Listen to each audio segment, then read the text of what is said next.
Vous me demandez aujourd'hui comment les Romains vénéraient leurs dieux.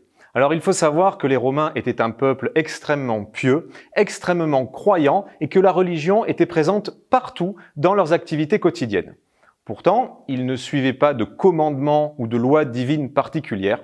Pour eux, les dieux étaient des êtres supérieurs qui faisaient partie intégrante de la réalité dans laquelle nous vivons et pour maintenir l'ordre du monde, il fallait les vénérer, le plus souvent avec des offrandes et des sacrifices.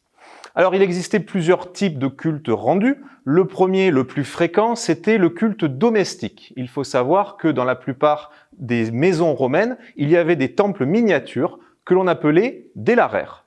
Un certain nombre de divinités étaient vénérées au quotidien. C'était déjà les lares et les pénates, qui étaient des divinités domestiques dédiées à la protection du foyer et de ses habitants.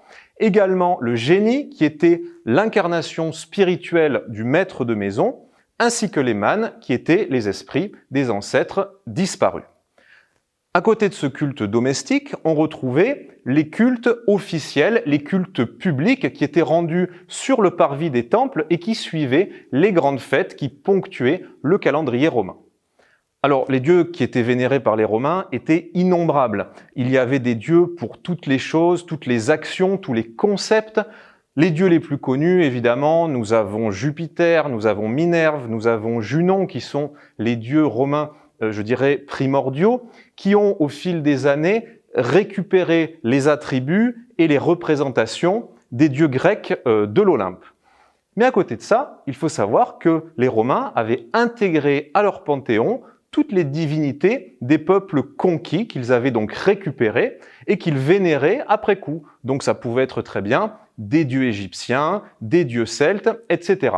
Il existait même des dieux locaux spécifiques à chacune des villes de l'Empire.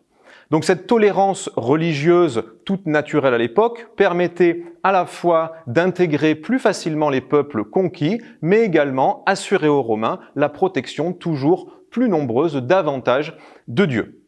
Alors, à partir du moment où aucune religion ne troublait l'ordre politique, toutes les religions, justement, étaient autorisées et non persécutées.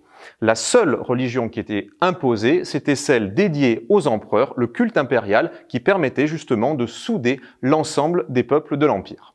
Malins les Romains!